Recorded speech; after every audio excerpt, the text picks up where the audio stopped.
and then gallop back a mile and a half, particularly on highly strung horses. They want to conserve energy. Horse in shot there, the chestnut is Serpentine. The horse behind him is Aura Naveen. The left of shot, the white blaze, the flashier of the two chestnuts, is Vatican City, and the pink colours there is Mythical. So that's 4 of the Aidan O'Brien horses. I wonder what role each of these will play here. They are not the 2 big guns. They're not Mogul, and they're not Russian Emperor.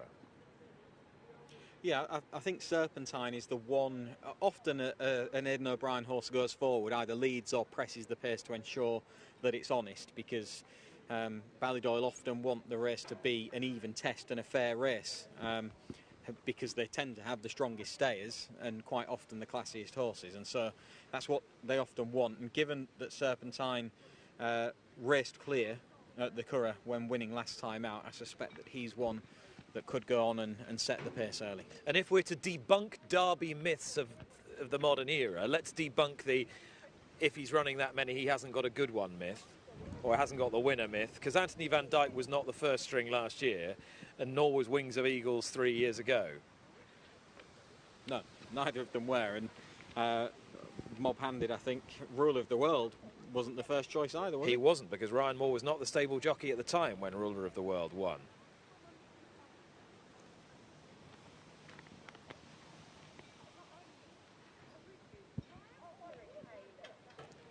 And now, as we are 3 minutes from post time ahead of the Investec Derby, we zone in on English King, looking to give Frankie Dettori another success in this race. He took it on Golden Horn in 2015. It had taken him an age until 2007 to win the Derby, which he did for the first time unauthorised. Just a little warm down his neck.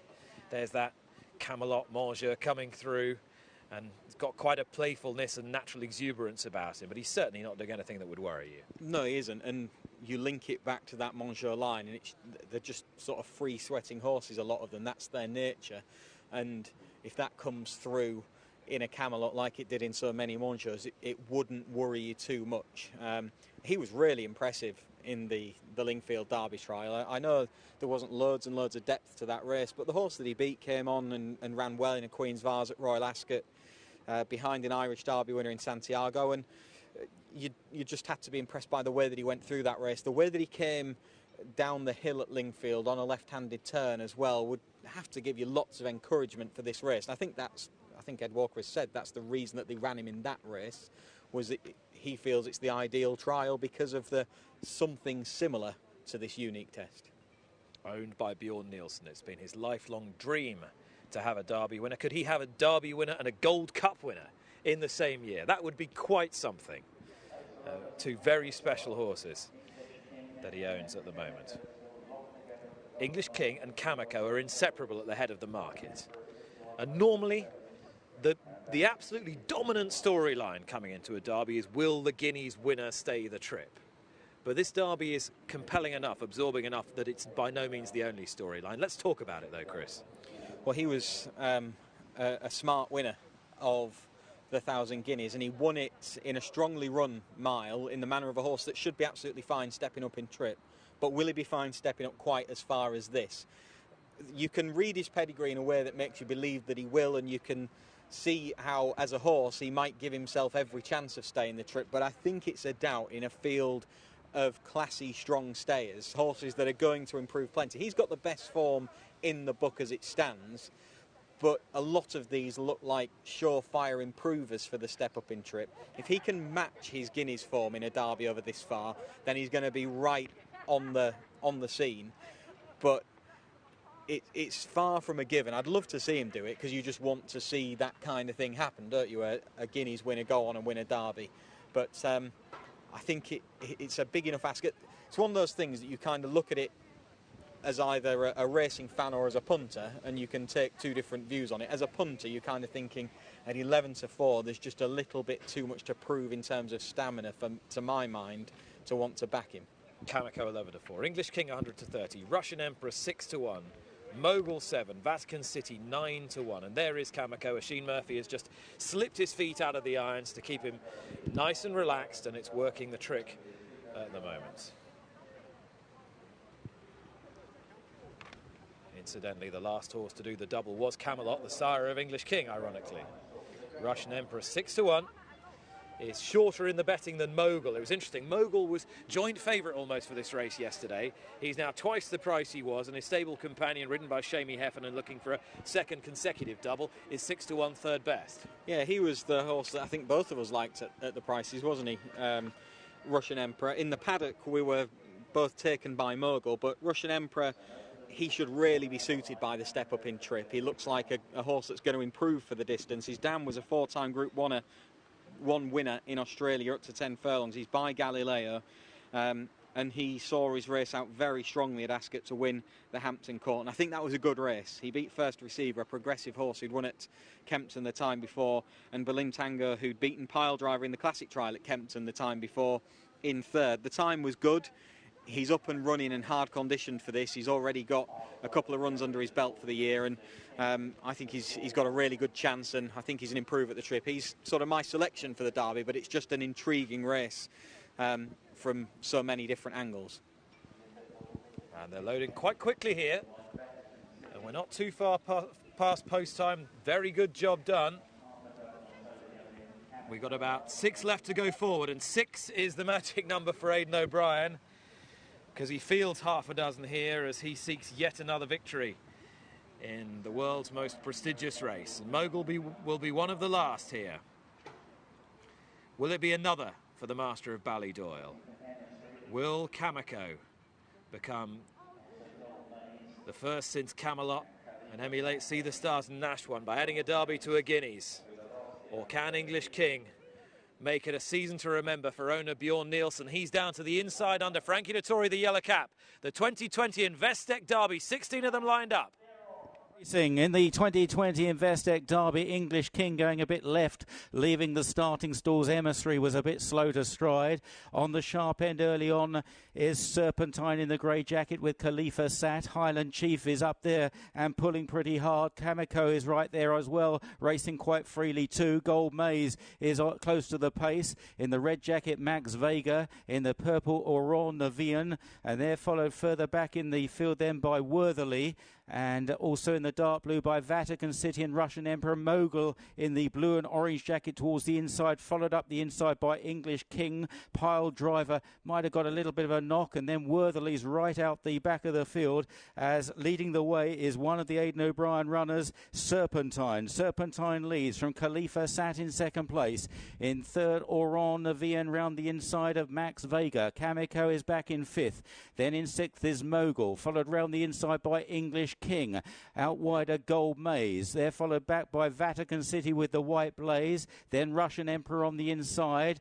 Taken back in the field was Highland Chief, who was prominent early on, as Serpentine now establishes quite a big lead as they begin the run downhill. Towards the rear still Worthily. Mythical is last in a pink jacket. Pile Driver is well back, and so is the slow starter Emissary and Mohican Heights. So they're well strung out as they begin the long run down the hill towards Tattenham Corner. And out in front and out clear is Serpentine, chased by Khalifa Sat in second place. Auron Navian is back in third. Then behind these is Max Vega. Kamiko is about fifth on the outside of Mogul, but well off the leader. Then Gold Maze as Serpentine in splendid isolation is going to turn round Tattenham Corner with a 12-length lead in the Derby. Chased by Khalifa Sat in second. Auron Navian. Is this leader going to come back? Kamiko, Gold Maze, and then Max Vega and Mogul. 2.5 furlongs left to cover. Emmett McNamara gets to work on Serpentine now. He's still got 8 or 10 lengths over Khalifa Sat. Auron Navian down the outside. Kamiko is trying to stay on behind these. 1.5 furlongs left for the leader to last home. Serpentine still by 8 to 10 lengths over Khalifa Sat. Auron Navian, Mogul and Kamiko, and Serpentine is not stopping. He's made it all. He's out clear all the way. It's 6 or 7 lengths still, and Serpentine for a remarkable win in the Investec Derby. Khalifa Sat maybe second. Auron Navian and English King running on. Third and fourth probably Kamiko down the outside, and then Mogul.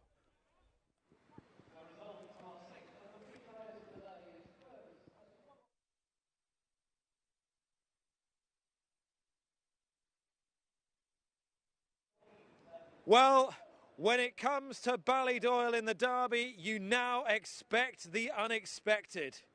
But for all the surprises that there have been from that yard, minor one with Ruler of the World, a little one with Anthony van Dijk, a big one with Wings of Eagles, the manner of this eclipses them all.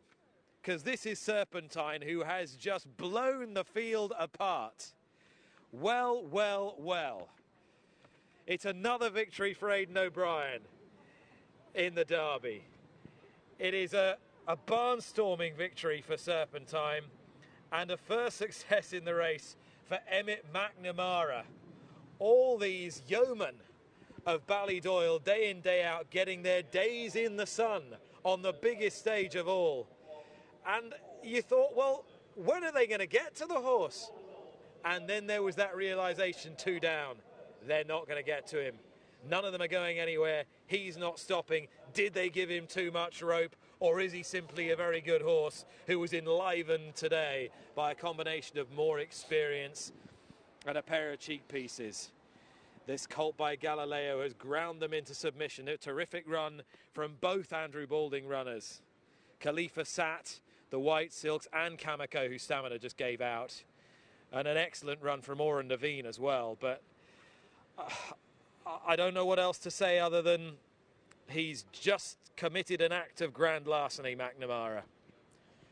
Well, they let him alone in front, and I think they've just given him too much rope, really, haven't they? And he's kept on going. He's probably got the pace about bang on. A quick hand time, it's fairly similar to previous derbies under similar sort of conditions, maybe a little bit slower. But he was tying up late on, having raced clear. But you know, you're kind of thinking early on in the race, well, they're strung out, but he doesn't appear to have worked ridiculously hard with this lead, and he just kept on pouring it on, and they had a mountain to climb at the top of the straight, and he's just kept on going well enough, having won a maiden by 9 lengths last time out in similar fashion, racing clear. He's managed to do it in a derby. Unbelievable. Here they are, lined up, and we'll take it from the outset. Serpentine was a little bit slowly away. He missed the kicker shade, but you look at Emmett McNamara, has driven him to the lead. So the premeditated plan was, this is the horse that goes forward.